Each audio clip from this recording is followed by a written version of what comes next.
Piece 218, the Buk mask. It is from the Torres Strait in Melanesia. It is our only piece from Melanesia.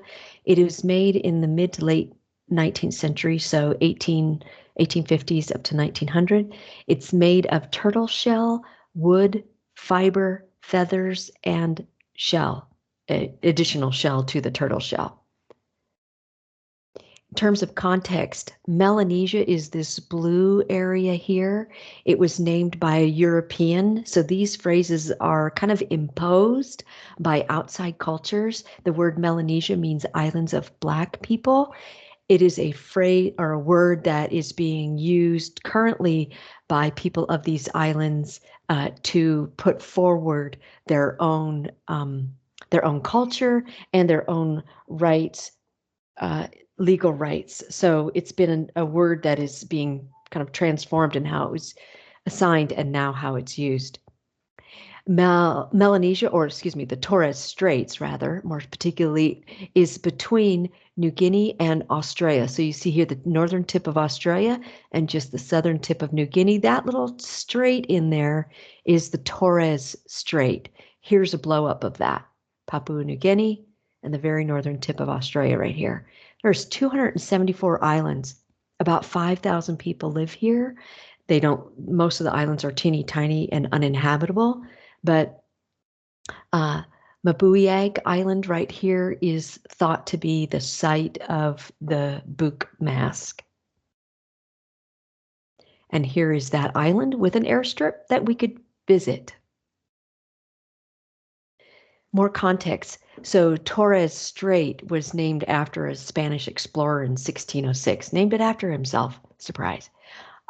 It has a robust pearl industry, meaning that a lot of, in the 1800s, a lot of pearls were found here. And today there is the still pearl production, kind of just finding pearls. They grow in the ocean. And in 1871, on July 1st, a British missionary, McFarlane from Britain, landed on one of the islands in the Torres Strait, and he offered his Bible to one of the leaders of the people on that island. And from that day forward, there has been a celebration of July 1st. They call it the Coming of the Light celebration. And for the natives on these islands, it felt like Christianity was able to be combined with their traditional beliefs. And so it is today, 2022, a very significant holiday. So here's a picture of a recent celebration of the coming of the light. And yet it was the arrival of the missionaries marked the end of these masks being created. Missionaries had islanders burn or destroy these masks. This mask in particular was traded with a European for a knife. This is another mask that has survived that destructive period. And you can see this is a shark on the top of this mask. And here's a human face here. Our mask, the Buk mask, is a combination of a human face right here, crowned by a bird, the frigate bird. It has got, in terms of form, a lot of outer hole punch kind of design in it. There's a chevron you can see right here that in the shell, and it's got feathers at the top. Shell, the eyes are made out of shell, and then the hair is also a lot of natural fibers that have been added.